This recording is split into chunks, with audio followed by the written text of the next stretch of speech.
con una luxación. ¿Qué hacen con ese paciente? Sí, lo primero es reducción, ¿qué más?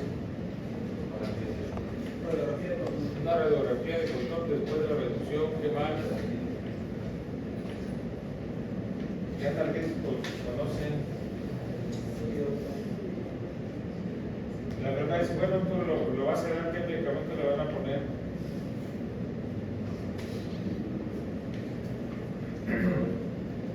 ¿Qué indicaciones? ¿Qué técnica? Bueno, en el servicio siempre van a existir los pacientes usados, ¿verdad?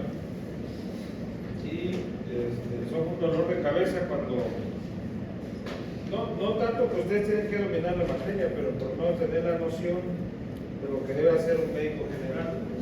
Esa es la idea de los exámenes, que piensen con médicos generales. Si no aprenden a pensar con médicos generales, pues no puedes brincar a pensar como un especialista.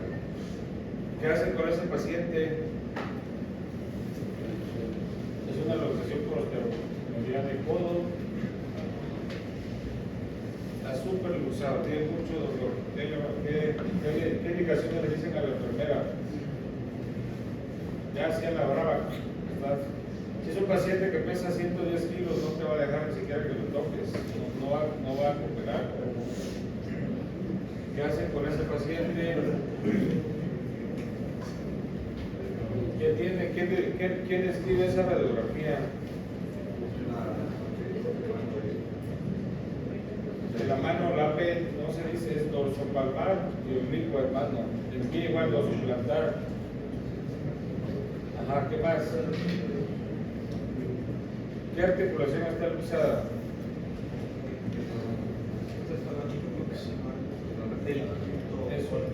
Es un quinto dedo, no se dice ortén, porque ortén se ofende a la gente con conejos, es de los conejos. Solamente quédense en dedos, ya sea de la mano o del pie. Es una luxación lateral de la articulación interfalángica proximal del quinto dedo. ¿Verdad? Bueno, algunos que estuvieron en el Congreso tocamos un tema parecido a qué hacer en una luxación, ¿verdad? ¿Qué es una luxación? Pérdida de congruencia articular, ¿verdad? Las luxaciones pueden ser agudas o crónicas, el tiempo, cuánto se considera agudo y cuánto crónica. Normalmente el trauma son 2 semanas, pero después de 3 días ya se considera el crónico una luxación, pero son 2 semanas. ¿Qué hacer? ¿Cómo hacer el diagnóstico correcto? Pues es clínico y siempre radiográfico, ¿no? Por cuestiones legales no puedes en un expediente colocar la palabra luxación si no tienes una radiografía, ¿verdad? La verdad que de un paciente lo más importante es el manejo que le das en la primera luxación. Las articulaciones solamente te dan chance una vez. Si no la tratas bien, si no la abordas bien, ese paciente va a tener. ¿Qué secuelas tienen los pacientes con una luxación? Observatorios en fracturas. ¿Qué secuelas puede tener un paciente que se luxa? Pues que se vuelve a luxar. ¿Cómo se llama eso? Luxación recurrente, luxación recidivante, como quieran llamarle, y el nombre correcto es inestabilidad. Una articulación que se luxa una vez y no sana bien, pues va a quedar inestable, ¿verdad? ¿Cuál es la mejor técnica de hacer una reducción, verdad? ¿Y qué sigue después de una luxación, verdad? Entonces, ¿qué es una luxación? Se entiende que es una urgencia. No puede esperar. Las luxaciones, las fracturas expuestas y los síndromes comportamentales van ligados al parto, ¿verdad? De complejidad. Como un parto cesárea, pues es algo urgente, pues si se muere el chamaco, te meten a la cárcel. Entonces, la luxación es una urgencia, que es una separación completa de los huesos que forman una articulación. ¿Y cuáles son las más comunes? La más común es luxación de hombro, luxación de codo, luxación de cadera, luxación de dedos. Y la más rara es la luxación de rodilla. Es grave, una luxación de rodilla es muy, muy grave, porque puede terminar en amputación. Ahora, la clasificación, ¿cuándo es aguda y cuándo crónica?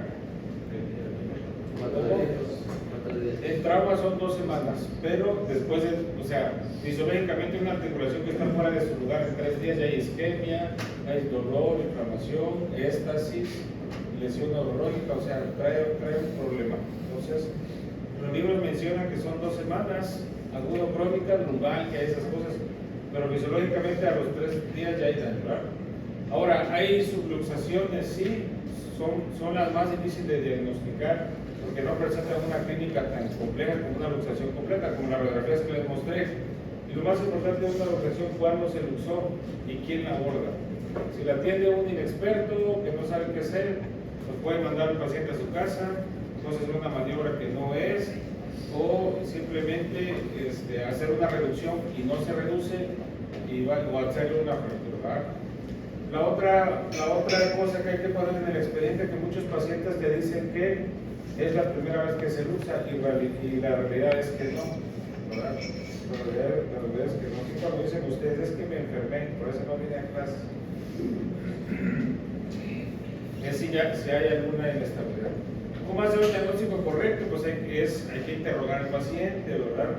Siempre ya ves la lesión, hace una radiografía y ya diagnostica. Hay que interrogar. Hay un montón de pacientes que toman bastantes medicamentos, discrasias sanguíneas, pacientes oncológicos, en radioterapia, postquirúrgicos y pacientes tocados de la cabeza, ¿verdad? Entonces siempre eso hay que documentarlo. ¿Qué es lo más importante? Pues la exploración física. Cada vez estamos egresando médicos que ya no quieren explorar a los pacientes y la luxación es un diagnóstico clínico, ¿sí o no? Clínico radiológico. En este caso, por ejemplo, es válido luxarse el hombro en el campo de fútbol, le haces una reducción y ya lo mandas a su casa. ¿Alguien de ustedes está jugando a fútbol y porque se emocionó se luxó el hombro? Su compañero, como llegó a la clase, le hace una reducción, le pone hielo a la nariz y lo manda a su casa. ¿Está bien o está mal? ¿Cómo? Pues la gran pregunta es si va a tener o no secuelas. Si no tiene ninguna secuela, está bien. Pero si hay alguna secuela, pues le vas a echar la culpa a quien te aborda. Ese es el problema. Ese es el bendito problema. Que cuando las cosas evolucionan bien, el paciente se olvida del médico, pero cuando hay una complicación, es como si alguien te opera de un tobillo y te duele cada fin de semana. ¿De quién te vas a acordar? ¿Del paramédico o de quien te operó? O sea, quien te operó. Entonces, no solo la radiografía es el diagnóstico inicial, pero si hay datos de inestabilidad, dolor recurrente, pues hay que hacer estudios más profundos. Ahora, el orden de cómo abordar a estos pacientes, número 1, utilizar barreras de protección personal, gogles, cubrebocas, lentes, guantes, etc. Hay que preguntar patologías, hay que aplicar anestesia, no necesariamente ya no vas a hacer la reducción, pero canalicen al paciente, póngale, aunque sea lo que se les venga a la cabeza. Entonces, por ejemplo, si llega un paciente luxado, algunos de ustedes llega a urgencias, le firman su pase y bueno, ya hay que reducirlo, ¿no? ¿Qué analgesia le darían a ese paciente? Está desde el suprador sublingual de 60 miligramos, por lo que analizas, le das Varecoxib, o sea, lo que se les ocurra, paracetamol si ustedes quieren, pero o sea, no salimos del paracetamol y el diclofenaco. Ya hay ibuprofeno intravenoso. ¿Usted qué les pone ahí? ¿Cómo? ¿Usted qué les pone si llega ahí a la calota? Si vienes a la calota, yo les pongo un Queral de 50 miligramos y paracetamol 1 gramo intravenoso, y eso la verdad que te quita bastante dolor. Se toman radiografías antes y después, la respuesta correcta es que sí, ¿verdad? Antes de la maniobra para hacer el diagnóstico documental y después de que ya hiciste la maniobra.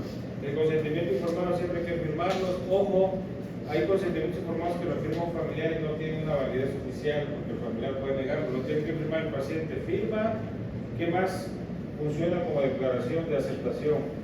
La firma, la huella, ¿qué más? ¿Qué más? ¿Cómo? No, pero es un paciente, por ejemplo, que acepta, o sea, aparte de la firma y nombre y la huella, ¿qué más? Carta de poder. ¿Cómo? Carta de poder. No, pero casi no, o sea, sí se puede. Por ejemplo, cuando para pagar, o sea, si tú te vas a intervenir en una cirugía, tiene que haber un responsable que si es espacio particular y si algo se complica, ¿quién va a pagar?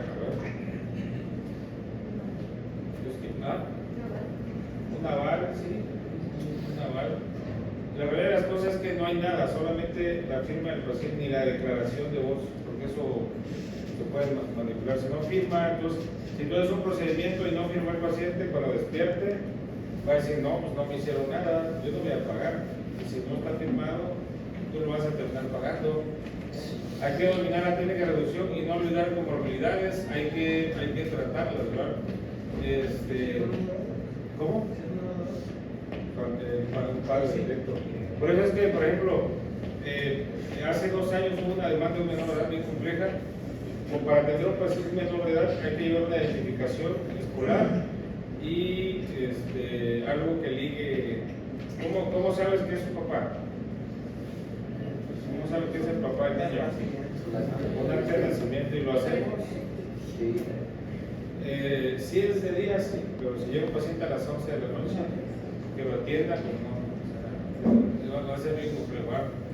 Dice, si no sabes de que si es su papá en la noche quiere ir. Es que no es lo mismo una consulta de gripa. Llega el niño con gripa y le va. ¿Qué le dan a los niños con gripa?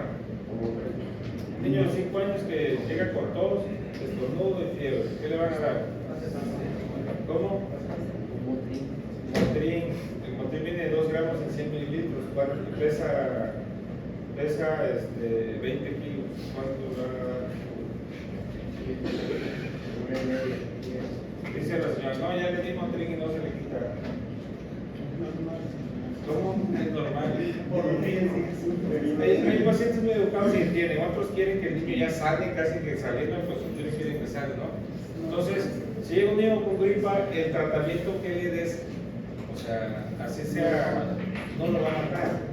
Pero si llega un niño fracturado, luxado, que lo que yo veo es que hay que anestesiarlo, hay que dormir al niño, entonces te estás metiendo en problemas. Si hay alguna complicación, ¿quién va a responder? Entonces, hay que comprobar que los padres, pues sí, hay ni modos. Eso retarda el proceso, pero en Estados Unidos no van a anestesiar a los niños si no está algún padre con un comprobante de acta de nacimiento, que decía algo que ligue, ¿verdad? ¿Cuál es la mejor técnica de reducción para una luxación? ¿Qué probabilidad hay de que cuando hagas la reducción pienses alguna estructura nerviosa?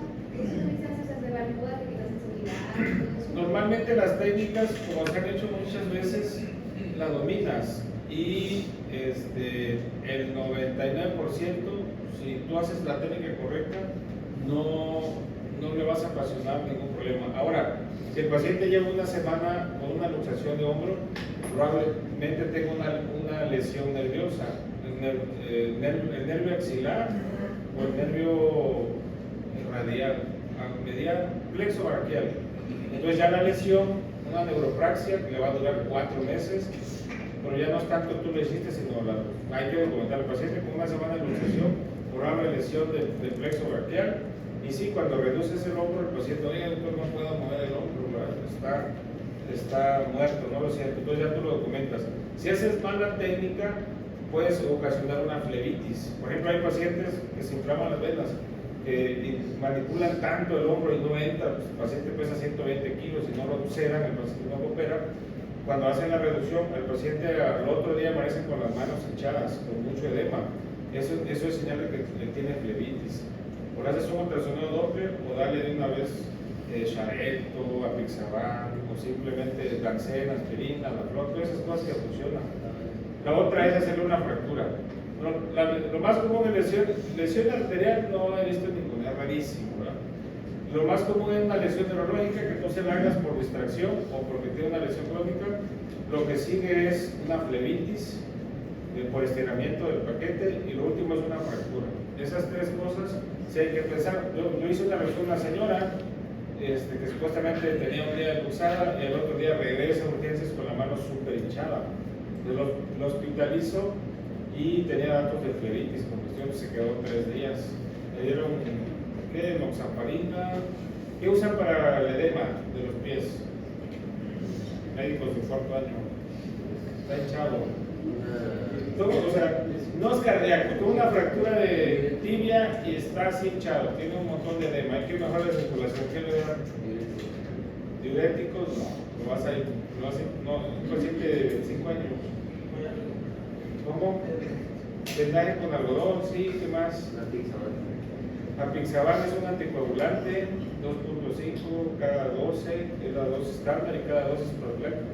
Pudiera ayudar, pero hay, bueno, ahorita al final vamos a hacer los equipos porque hay una práctica de medicamentos en lo que usted tiene que saber, desde el Daflón, que es espirulina, la hidrosmina, el Lancet, que es ratioperpirasa, o sea, son anticoagulantes, Quinici, Siena, son nombres que les va a tocar ver y se van a asustar cuando los vean, ¿verdad? Hay medicamentos del aguacate, el esclerine, es la persea gratísima, trae aguacate y soya. Entonces hay un montón de medicamentos que los que van a exponer de medicamentos, hay que, de una pincelada, porque es que nunca lo vimos, ¿verdad? Mejor tiene que ver, la mejor reducción es la que el médico domine. Ahora, la que mejor que dominamos es la que solo sé hacer. Hay médicos que nos hemos casado ya con una técnica y a veces esa técnica ya ni siquiera existe y la seguimos haciendo. Es la que mejor me sale, o a veces no nos actualizamos y no sabemos otra, ¿verdad? Esta nunca falla. A veces me siento más seguro. Entonces, si un médico los va a operar, ¿qué quieren? ¿Cuál de estas escogen? Que sea la cirugía que él domina, que es la que sabe hacer, que es la mejor le sale, que La que sabe hacer. bueno, o el médico se siente más seguro. La verdad que de todas esas, cuando uno toma un abordaje de un paciente es cuando el médico se siente seguro, normalmente saben bien las cosas. Si tienes alguna duda en poner un tornillo, en hacer un estudio, es cuando salen mal las cosas. Y están siendo recomendado. Cuando estén siendo recomendado, ¿ustedes creen que existe eso o no? Sí. ¿Qué es el síndrome del recomendado? Que te lo recomiendan y te sale mal. Cuando llega un paciente que se fracturó y es un doctor y yo lo voy a operar. Entonces, el médico opina, no quiere que le paguen sus medicamentos, quiere que lo operes a tal hora, ¿sí me explico? Entonces, hace difícil un abordaje a un paciente recomendado, porque como meten ahí una cuchara, ya interfiere con tu tratamiento y algunas de estas cosas no salen bien, ¿verdad? Entonces, llévense ese mensaje, sobre todo ustedes que van a hacer. Es como cuando ustedes consulten, muchos van a dominar pediatría, y aunque no sepan mucho, pero como se sienten seguros, no la van a regar. Ahora, si les gusta pediatría y los ponen una consulta de cardio, que no les va bien en el examen, que no les gusta, que no les entra en la cabeza, entonces, ¿cómo van a atender a esos pacientes? Pues no les va a salir bien, pobres pacientes, los van a matar. Es la realidad de las cosas. ¿Qué sigue después de una luxación? ¿Qué van a escribir en la receta? La analgesia. Pongan nombre y apellido de los medicamentos. Por ejemplo, si yo les pongo Queral, entonces, ¿quién conoce el Queral? Solo los farmacéuticos. Pero Queral, me parece que es ketoprofeno, ¿verdad? Hay de 25 miligramos y de 50 miligramos. Hay que ponerle nombre y apellido. Así sea, mira, si no se quieren meter problemas, a todos denle paracetamol y ibuprofeno y el 99% no va a respingar. Si hay pacientes que son alérgicos a eso, pero no tanto. Ahora, si el paciente es alérgico a los AINES, dice, no, doctor, yo soy alérgico a los AINES. ¿Cómo? Hay tramadol en gotas, en tabletas, hay biorelajantes, orfenadrina. Bueno, aquí le va a tocar, no vemos eso viene en el equipo de medicamentos. O sea, por ejemplo, llega un paciente con dolor de espalda, dale un biorelajante. ¿Qué biorelajante con dolor existe? No, un biorelajante ya lo mataste por eso. Orfenadrina, metoprolol, ¿qué más? Clorzoxazona, ¿qué más? Carisoprodol, o sea, no es que sepan la mercadotecnia, pero sí, por ejemplo, el asunto es, lleva una conducta cervical, pues sepa recetar por lo menos un relajante, ¿no? Bueno, cuidados generales, mantener el brazo elevado, hielo, uso de cabestrillo, no movilizar, evitarle algunos movimientos. Por ejemplo, si un paciente se luxó el hombro, ¿qué movimiento le evitas? La abducción, la rotación externa, ¿verdad? Datos de alarma, dolor agudo a pesar del medicamento, edema, palidez fría, varias cosas, ¿verdad? fecha de la próxima cita. Hay pacientes que se van a su casa y no saben cuándo van a regresar.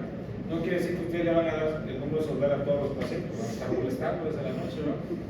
Y despejar dudas. Siempre al final alguna duda, eso tiene interés legal, porque si el paciente se puede sin una duda, pues es importante, ¿verdad? Entonces, ¿cómo llegan los pacientes luxados del hombro? Con un bloqueo, con un hundimiento, ¿qué más? Protección, una rotación interna y flexión del codo, ¿verdad? Normalmente los libros dicen que así viene un paciente con una luxación, pero los pacientes llegan así. Entonces, ¿a dónde va el pie? Eso que se ve ahí, ¿qué es? Astrágalo. ¿Eso? Eso. O sea, el pie, o sea, este pie va aquí. Entonces, así llegan los gritando, bla, bla, con dolor, Entonces, ¿qué le van a hacer a ese paciente? Estaba jugando voleibol, se cae, lo trae la ambulancia, llegó urgencia, tú estás de guardia, órale, ¿qué le vas a hacer? Ya eres médico general, ya tienes cédula, ya no se tardan tanto las células, creo que son 3 semanas, 2 o 3 semanas ya te salen las células. Y luego, le das un ganas hacia la prueba. Esto, por ejemplo, si les toca este caso, su primera vez van a llorar, no va a entrar, tienes que dormirlo, completamente o sea, y tienes uno, porque si no la reducen se le matiza, entonces, así llegan los pacientes. ¿Dónde está el pie? El pie va ahí, acá, no está luxado, está luxadísimo. ¿Cómo? Es una luxación subastragalina. Normalmente pensamos solo se luxa codo, pero no, es una luxación subastragalina. Este caso lo reportamos porque tuvo una lesión, no tuvo ninguna lesión, o sea, nunca tenía hiperlaxitud, tardó como 15-20 minutos luxado y pues no, anda jugando ahí el paciente. ¿Cuál?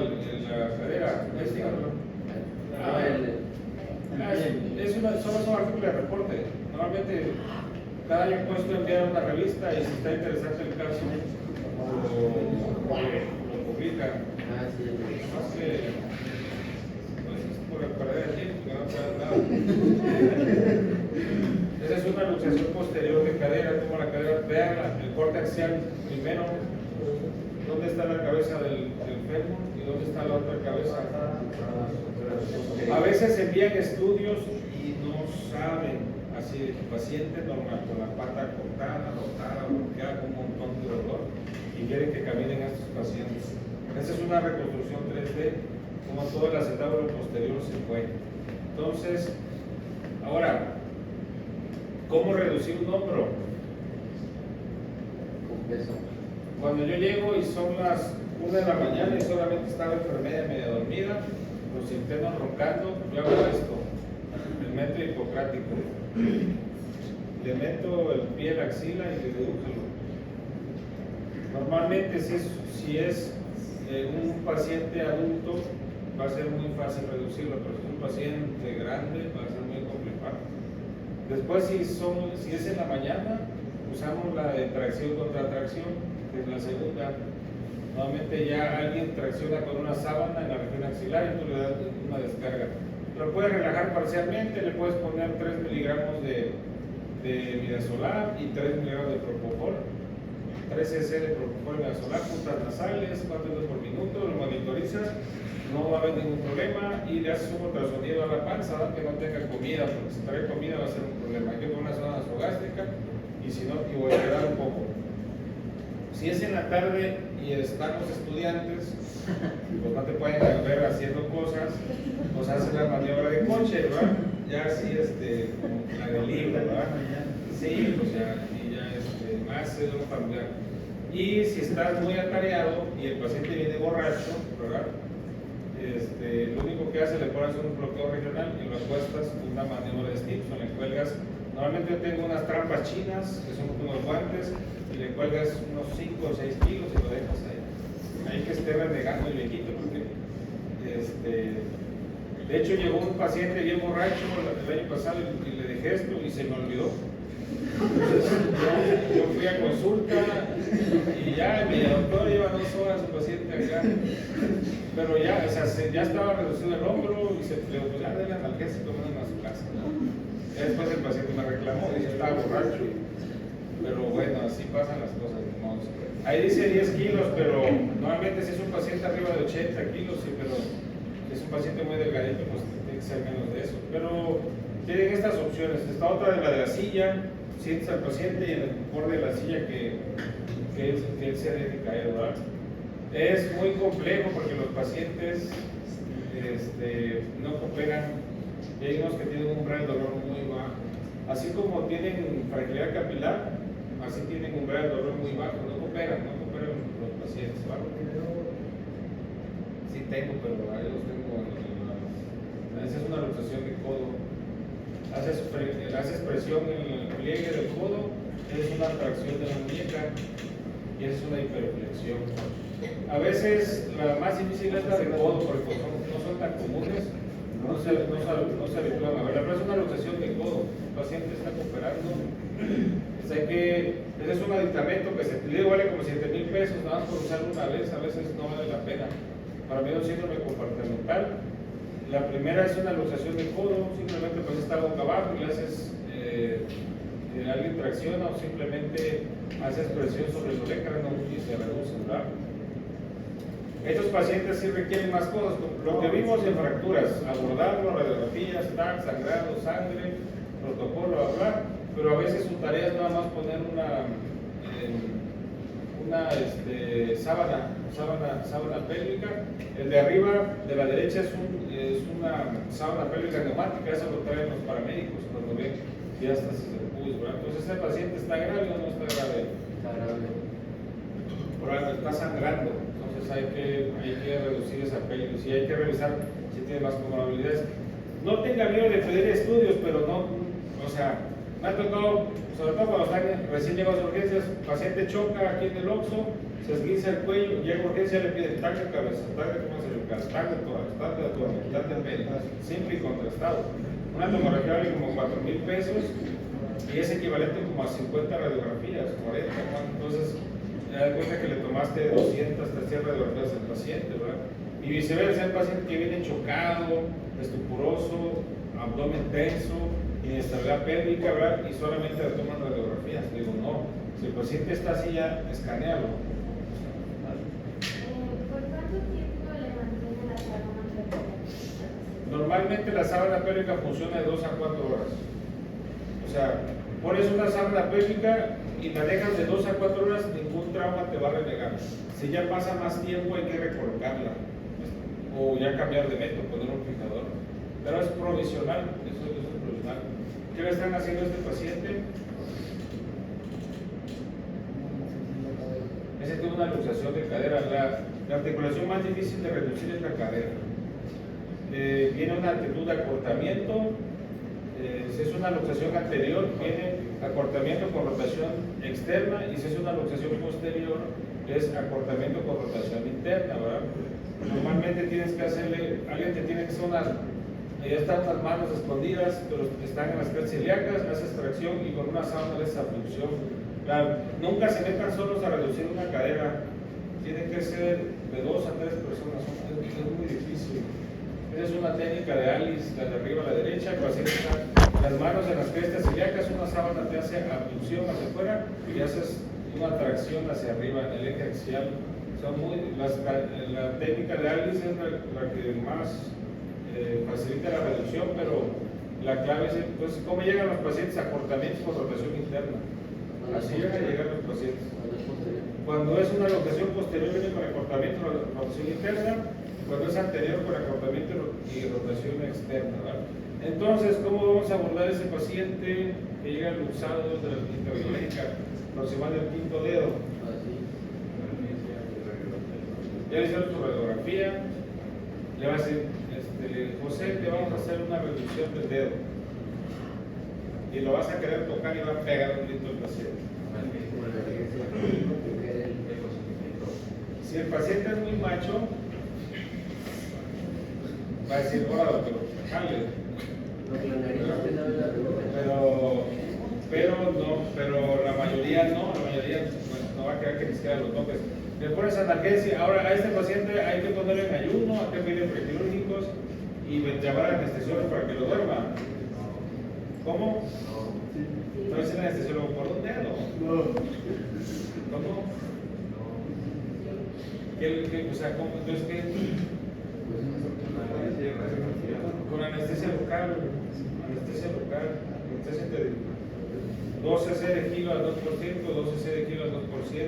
Hay un spray que se llama Traumazol, trae cloruro de etilo, le pueden poner spray en la piel y ya no van a sentir tanto el piquete. Hay que ingeniárselas, ¿verdad? Para anestesiar al paciente y convencerlo. Sí funciona la labor de convencimiento, sí funciona. Hay que convencerlo de que lo necesita y que lo tiene que aceptar. Entonces, con anestesia local. ¿Dónde está la luxación? Ya está reducida. Bueno, ¿qué hacen con ese paciente? Tiene 22 años, se luxó jugando fútbol, está en cuarto año de medicina. ¿Cómo? Entonces, ¿el orden cuál es? Explorarlos, abordarlos, interrogarlos, radiografías, poner analgesia y aplicar la técnica de reducción, ¿verdad? Y las que vimos, y dar indicaciones. Entonces es una radiografía pre-reducción y una radiografía post-reducción, ¿verdad? Ya a veces cuando el médico está muy viciado de muchos pacientes, ya la mente se empieza a cansar. Entonces en ocasiones ya como manipulas tanto, tú le dices al radiólogo, échame la mano, no como ves la articulación si ya está bien reducida por lo cansado que estás. ¿Qué hacen con ese paciente?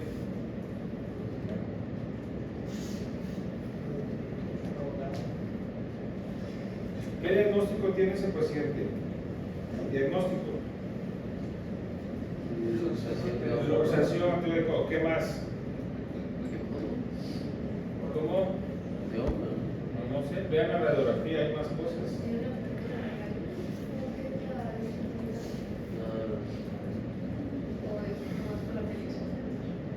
Pero no es la clavícula. La forma, la proyección se ve el pico arriba de la escápula, pero no, la escápula está bien. Tampoco. Vean, ciegos, guías de ciegos.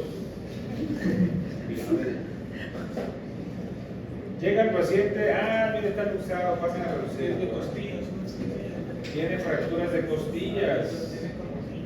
1, 2, 3, 4, a las 5, 6, 7, trae como 4 fracturas de costillas. Entonces, ese paciente, se lo pongo a este paciente porque llega a urgencias, le hacen la reducción y el otro día regresa con tos y con mucho dolor. Entonces, aquí miren, esta es una fractura, esta es otra fractura, esta es otra fractura. Lo peor del caso es que 2 fracturas eran recientes y 2 no, pues que ya era un combo paciente. Entonces el paciente lo tuvo que hospitalizar, tuvo un poquito de diarrea pleural, no se le puso sonda, ¿cómo es? Sonda pleural y nada de esas cosas, con medicamentos, pero lo tuvieron que nebulizar, tuvo que recibir oxígeno. Entonces, no es solo la luxación, estos pacientes muchos se acompañan con otras lesiones, ¿verdad? Entonces, don Gilberto,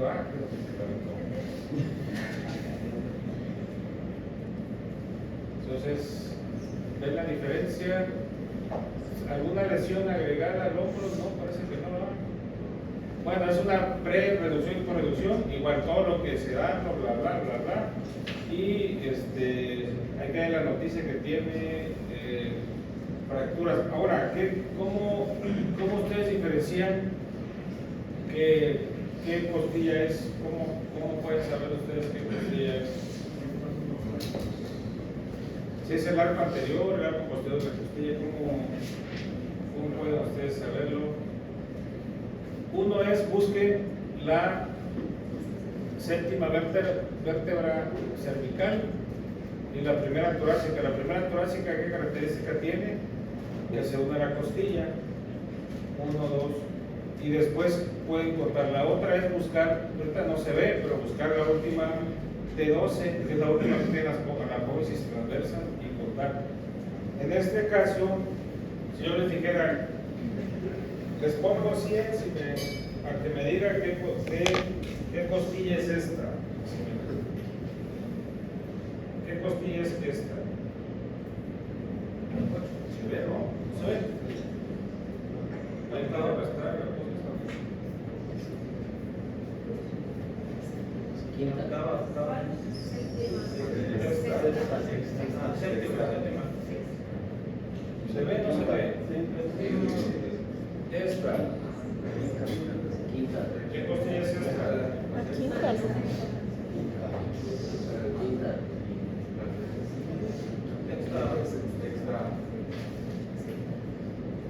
1, 2, 3, 4, 5, 6. 1, 2, 3, 4, 5, 6. ¿Y esta?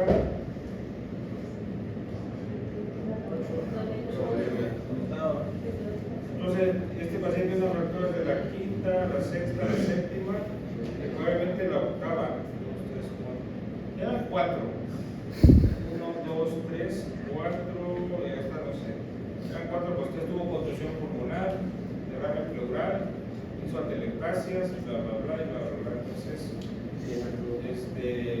no le van a echar la culpa al doctor que hizo la reducción, ¿verdad? Hay que documentarla. Entonces, si es un problema con esos pacientes. ¿Qué hace con este paciente? Dolor, hasta de dolor, lo documentas, ¿qué más?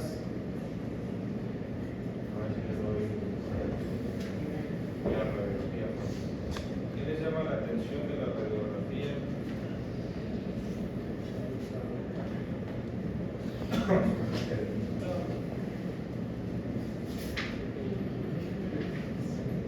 A ver si se queda. Alguien que se acerque y me diga si tiene alguna otra lesión aparte de la luxación.